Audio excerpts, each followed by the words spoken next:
கழக நிர்வாகிகளுக்கும் கழகத்தின் மீது பற்று கொண்டுள்ளவர்களுக்கும் அதிமுக தலைமை கழகம் அன்பு வேண்டுகோள். கழகத்தின் நிலைப்பாடுகள் மற்றும் செயல்பாடுகள் குறித்த எவ்வித கருத்துக்களையும் கழக தலைமையின் அனுமதி பெறாமல் கழக நிர்வாகிகள் ஊடகங்களுக்கு பேட்டி கொடுக்க வேண்டாம் என அறிவிப்பு.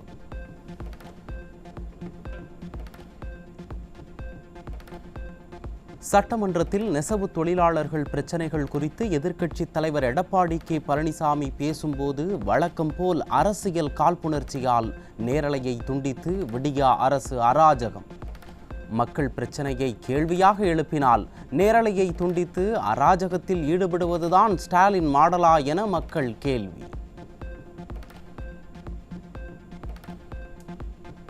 ஊதிய உயர்வு கேட்டு போராட்டம் நடத்தி வரும் விசைத்தறி உரிமையாளர்களின் போராட்டத்தை முடிவுக்கு கொண்டு வர வேண்டும். சட்டப்பேரவையில் எதிர்க்கட்சித் தலைவர் எடப்பாடி கே பழனிசாமி வலியுறுத்தல்.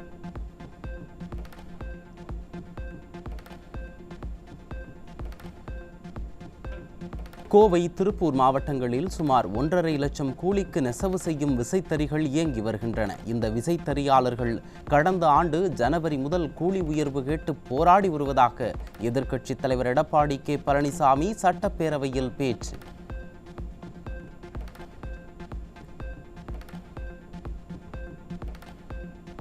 வேலை நிறுத்தம் காரணமாக லட்சக்கணக்கான விசைத்தறி தொழிலாளர்கள் வாழ்வாதாரம் பாதிக்கப்பட்டுள்ள நிலையில் கூலி உயர்வு குறித்து அரசு பேச்சுவார்த்தை நடத்த வேண்டும். சட்டப்பேரவையில் எதிர்க்கட்சித் தலைவர் வலியுறுத்தல்.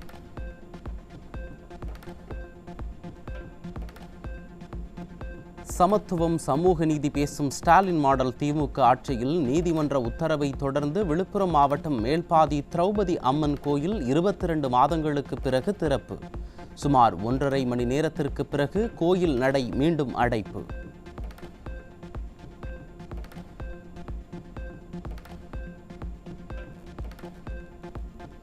சுவாமி தரிசனம் செய்ய குறைவான மக்களே வந்ததால் பள்ளி மாணவர்களை வலுக்கட்டாயமாக கோயிலுக்கு அழைத்துச் சென்ற விடியா அரசின் ஏவல் துறை. ஆன்மீக ஆட்சி நடத்தி வருவதாக வீண் பெருமை பேசும் ஸ்டாலினின் திமுக அரசின் நிர்வாக குளறுபடிகளால் மக்கள் அதிருப்தி. எந்தவித பரிகார பூஜையுமின்றி கோயில் திறக்கப்பட்டதாக மேல்பாதி மக்கள் குற்றச்சாட்டு. கோயில் முன்பு எதற்காக 300க்கும் மேற்பட்ட போலீசாரை குவித்து வைத்துள்ளதாக கேள்வி எழுப்பும் மக்கள், இதுதான் எந்த கொம்பனும் குறை சொல்ல முடியாத ஆட்சியா என்று ஸ்டாலினுக்கு கேள்வி. மதுரை மாவட்டம் மேலூரில் குடும்ப தகராறில் தம்பியை இரும்பு கம்பியால் அடித்துக் கொன்ற அண்ணன். ஸ்டாலினின் திமுக ஆட்சியில் எந்த தவறு செய்தாலும் எளிதில் தப்பித்து விடலாம் என்று நினைப்பதால் இதுபோன்ற அவலம் தொடர்வதாக மக்கள் குற்றச்சாட்டு. நாகை மாவட்டம் வேதாரண்யம் அருகே நிலத்தகராறில் ஒருவர் கொலை செய்யப்பட்டதால் பொதுமக்கள் அதிர்ச்சி. ஸ்டாலினின் மக்கள் விரோத திமுக ஆட்சியில் எவ்வித அச்சமுமின்றி குற்ற சம்பவங்கள் அரங்கேறுவதாக மக்கள் குற்றச்சாட்டு. விலை மாதர்களுடன் இந்து சமயங்களை ஒப்பிட்டு ஆபாசமாக பேசிய திமுக அமைச்சர் பொன்முடியின் வெறுப்பு பேச்சு தொடர்பாக வழக்கு பதிவு செய்ய வேண்டும். பொன்முடி மீது வழக்கு பதிவு செய்யாவிட்டால் தமிழக அரசு மீது நீதிமன்ற அவமதிப்பு நடவடிக்கை எடுக்கப்படும் என சென்னை உயர்நீதிமன்றம் எச்சரிக்கை. இந்து சமய அறநிலையத்துறையின் மானிய கோரிக்கை விவாதம் நடைபெறும் நிலையில் கோயில் கோபுரத்தை வைத்து கருணாநிதியின் சமாதி அலங்கரிப்பு. இதுதான் சமத்துவம், சமூக நீதி, பகுத்தறிவு பேசும் ஸ்டாலின் ஆட்சியின் லட்சணமா என மக்கள் கேள்வி. அரசுக்கு சொந்தமான சிட்கோ நிலத்தை அபகரித்த வழக்கில் திமுக அமைச்சர் மா சுப்பிரமணியன் மீது மே 6ஆம் தேதி குற்றச்சாட்டு பதிவு செய்ய ஆணை. அமைச்சர் மாசுவின் மனைவியும் நேரில் ஆஜராக சென்னை சிறப்பு நீதிமன்றம் உத்தரவு.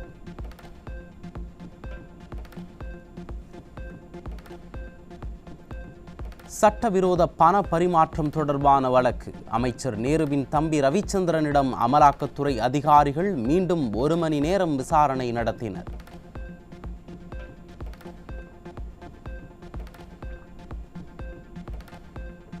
தமிழ்நாட்டில் சமீப காலமாக என்கவுண்டர்கள் அதிகரித்து வரும் நிலையில் எத்தனை என்கவுண்டர்கள் நடந்துள்ளன என காவல்துறைக்கு உயர்நீதிமன்ற கிளை கேள்வி. காவல்துறையினர் சட்டத்தில் கையில் எடுத்துக் கொள்வதாக உயர்நீதிமன்ற மதுரை கிளை குற்றச்சாட்டு. வக்ஃபு வாரிய திருத்தச் சட்டப்படி எந்த உறுப்பினர் நியமனமும் கூடாது என உச்ச நீதிமன்றம் இடைக்கால தடை.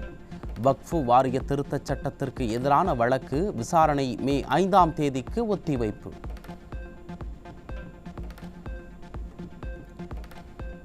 ஸ்டாலின் ஆட்சியில் தொழில் அதிபர்கள் சொத்திற்காக மிரட்டி கடத்தப்படுவது அதிகரித்து வரும் அவலம். மதுரையில் பல கோடி ரூபாய் சொத்துக்களை அபகரிக்க திட்டமிட்டு கடந்த 14ஆம் தேதி கடத்தப்பட்ட தொழிலதிபர் இன்னமும் மீட்கப்படாத நிலையில் காவல்துறை என்ன செய்து கொண்டிருக்கிறது என மக்கள் கேள்வி. பணி நிரந்தரம் என கொடுத்த வாக்குறுதியை நிறைவேற்றாத ஸ்டாலினின் வீட்டிற்கு மனு கொடுக்கச் சென்ற நூற்றுக்கணக்கான பட்டதாரி ஆசிரியர்களை கைது செய்து ஸ்டாலின் அரசு அராஜகம். வாக்குகளுக்காக பொய் வாக்குறுதிகளை கொடுத்துவிட்டு ஸ்டாலின் அரசு தொடர்ந்து வஞ்சித்து வருவதாக ஆசிரியர்கள் வேதனை. வரும் 2026ஆம் ஆண்டுக்குள் ஜனவரி மாதத்திற்குள் மொத்தம் 46,584 பணியிடங்கள் நிரப்பப்படும் என்பதை தெரிவித்துக் கொள்கிறேன். 19,000 ஆசிரியர்களை வந்து ஜனவரி 26க்குள்ள நாங்கள் போடுறதா 110 விதியின் கீழ் வந்து சிஎம் சொன்னாங்க, அனௌன்ஸ் பண்ணாங்க. அப்படின்னு பார்த்தாலுமே இந்த 2,800 போஸ்டிங் கூட இன்னுமே போஸ்டிங் அதிகரித்து கொடுக்கணும் தான் நாங்கள் எல்லாருமே கேட்குறோம். நாங்கள் என்ன சொல்ல வரோம் அப்படின்னா, இந்த பட்டதாரி ஆசிரியர்களோட நியமன தேர்வு எழுதிட்டு நம்ம காலி பண்ணிடுங்க அதிகரிக்க வேணும்னு சொல்லிட்டு 37,000 ஆசிரியர்கள் சார்பாக நான் கேட்குறேன் சார்.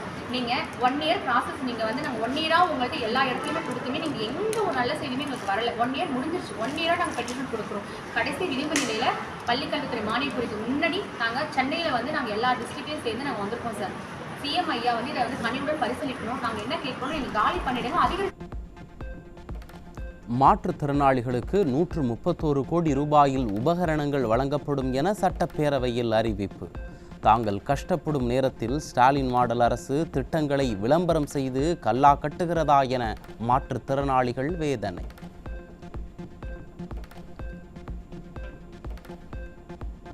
கள்ளக்குறிச்சி மாவட்டம் தென்கீரனூரில் பள்ளி மாணவர்களுக்கு வழங்கப்பட்ட பெஞ்ச் மேசைகளில் மது பிரியர்கள் சாவகாசமாக அமர்ந்து மது அருந்தும் வீடியோ. பள்ளி பொருட்களை பள்ளி கல்வித்துறை அதிகாரிகள் முறையாக பராமரிப்பதில்லை என குற்றச்சாட்டு.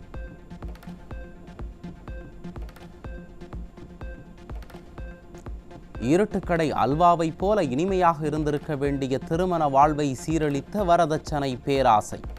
மனிதத்தனமே இல்லாத மாப்பிள்ளை குடும்பம் குறித்து தைரியமாக புகார் கொடுத்த பெண்ணால் வெளிவந்த உண்மை.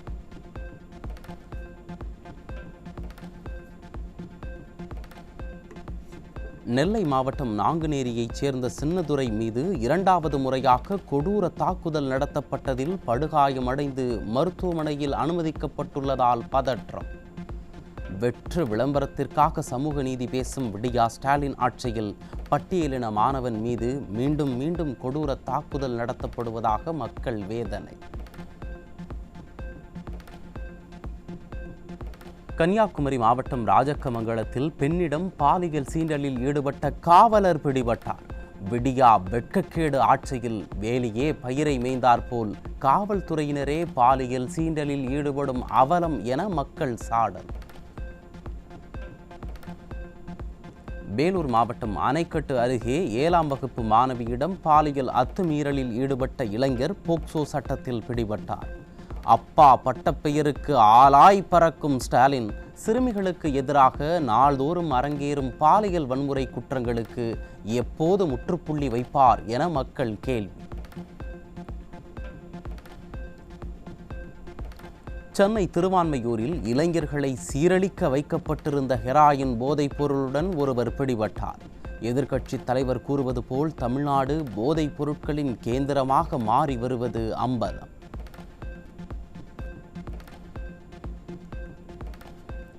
புதுக்கோட்டை வழியாக ராமநாதபுரம் சென்ற காரிலிருந்து 8 கோடி ரூபாய் மதிப்புள்ள மெத்தபெட்டமைன் சிக்கியது. திமுக ஆட்சியில் ஏவல் துறை மீது சிறிதும் பயமில்லாததால் போதைப் பொருள் புழக்கம் தொடர்ந்து அதிகரித்து வருவதாக மக்கள் குற்றச்சாட்டு.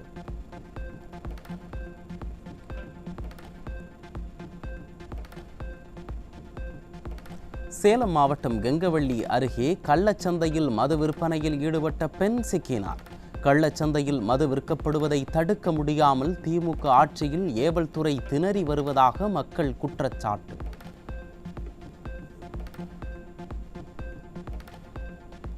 காஞ்சிபுரம் மாவட்ட அரசு தலைமை மருத்துவமனையில் காலாவதியான மாத்திரைகளை கொடுத்து மக்களின் உயிரோடு விளையாடும் திமுக அரசு.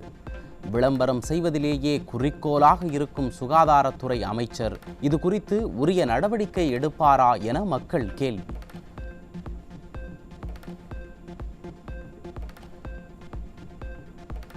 விருதுநகர் மாவட்டம் அருப்புக்கோட்டை அருகே டீக்கடையில் இருந்த பெண்ணின் கழுத்தை கத்தியால் தாக்கி பணத்தை திருடிச் சென்ற இளைஞர்.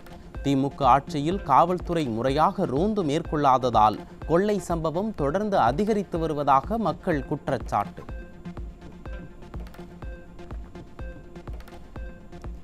தமிழகத்தில் உள்ள 200க்கும் மேற்பட்ட அரசு மருத்துவமனைகளில் காலி பணியிடங்கள் உள்ள நிலையில் கேள்விக்குறியான பொது சுகாதாரம், வெற்று விளம்பரங்கள் மூலம் காலி மருத்துவ பணியிடங்கள் உள்ளிட்ட நிர்வாக சீர்கேட்டின் அவலங்களை ஸ்டாலின் அரசின் சுகாதாரத்துறை மறைப்பதாக மக்கள் குற்றச்சாட்டு. சென்னையில் 21% பேருக்கு இரத்தத்தில் சர்க்கரையின் அளவு அதிகமாக இருப்பதாக தகவல். உடல் பருமன், தவறான உணவு பழக்கம் ஆகியவற்றால் 88.5% பேருக்கு நீரிழிவு நோய் உள்ளதாகவும் ஆய்வில் தகவல்.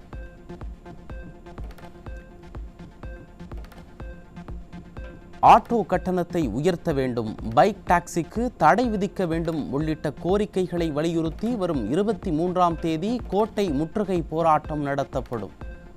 திமுக கூட்டணியில் இடம்பெற்றுள்ள கம்யூனிஸ்ட் தொழிற்சங்கங்கள் அறிவித்துள்ளதால் திமுகவினர் கலக்கம்.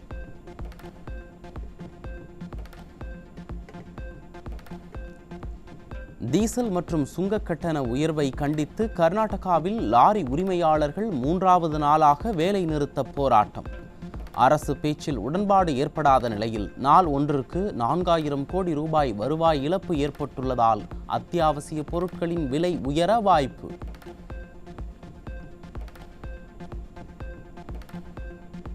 இலங்கை கடற்கொள்ளையர்கள் தமிழக மீனவர்களை தாக்கி GPS, டார்ச் லைட், செல்போன் உள்ளிட்ட பொருட்களை பறித்து அட்டூழியம்.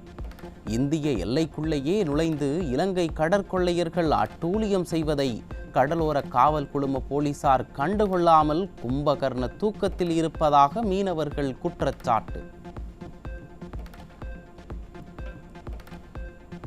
சென்னை அடுத்த பூந்தமல்லி அருகே ஓட்டுநரின் கட்டுப்பாட்டை இழந்த அரசு பேருந்து விபத்து. படுகாயமடைந்த 10க்கும் மேற்பட்ட பயணிகள் அரசு மருத்துவமனையில் அனுமதி.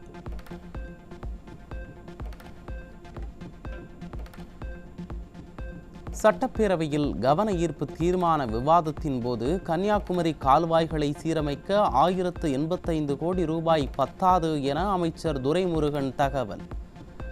திட்டம் தயாராக இருந்தும் 4 ஆண்டுகளில் 1 ரூபாய் கூட ஒதுக்காமல் ஸ்டாலின் தலைமையிலான அரசின் அறிவிப்புகள் வெற்று விளம்பரம் செய்து கனவுகளை விளக்கி செயல்திறனை காட்ட முடியாத நிர்வாகமாகவே வலம் வருவதாக பொதுமக்கள் குற்றச்சாட்டு.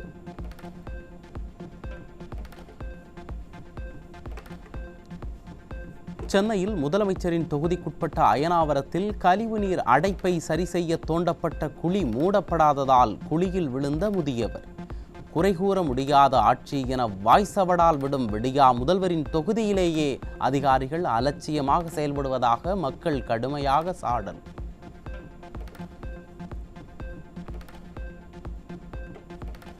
தமிழகத்தின் பல்வேறு மாவட்டங்களில் திமுக அரசை கண்டித்து தமிழ்நாடு சத்துணவு ஊழியர் சங்கம் தர்ணா போராட்டம். தேர்தல் கால வாக்குறுதிகளை நிறைவேற்றாத திமுக அரசை கண்டித்து தமிழ்நாடு சத்துணவு ஊழியர்கள் முழக்கம்.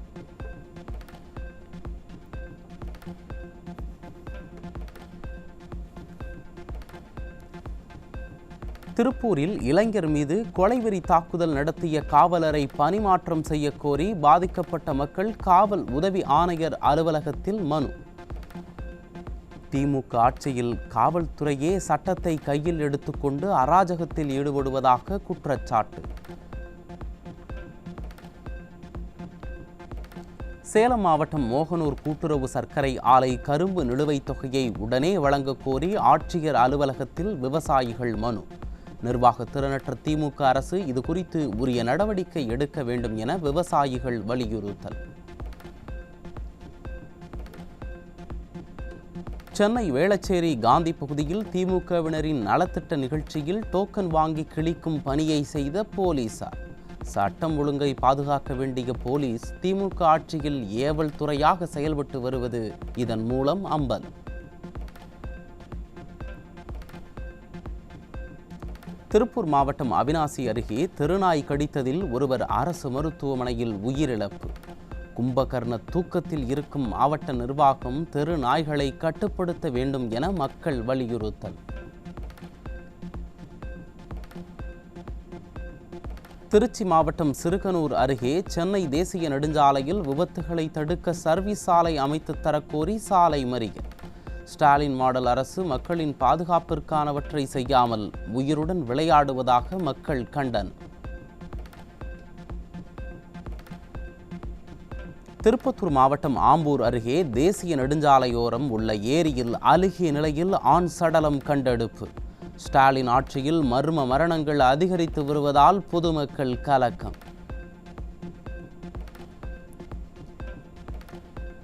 2024ஆம் ஆண்டில் மட்டும் முறைகேடான விளம்பரங்களை பரப்பியதற்காக இந்தியாவில் 2.9 மில்லியன் விளம்பரதாரர் கணக்குகள் இடைநிறுத்தம். இந்த கணக்குகள் மூலம் வெளியிடப்பட்ட 247.4 மில்லியன் விளம்பரங்களும் தடை செய்யப்பட்டுள்ளதாக கூகுள் நிறுவனம் அறிவிப்பு.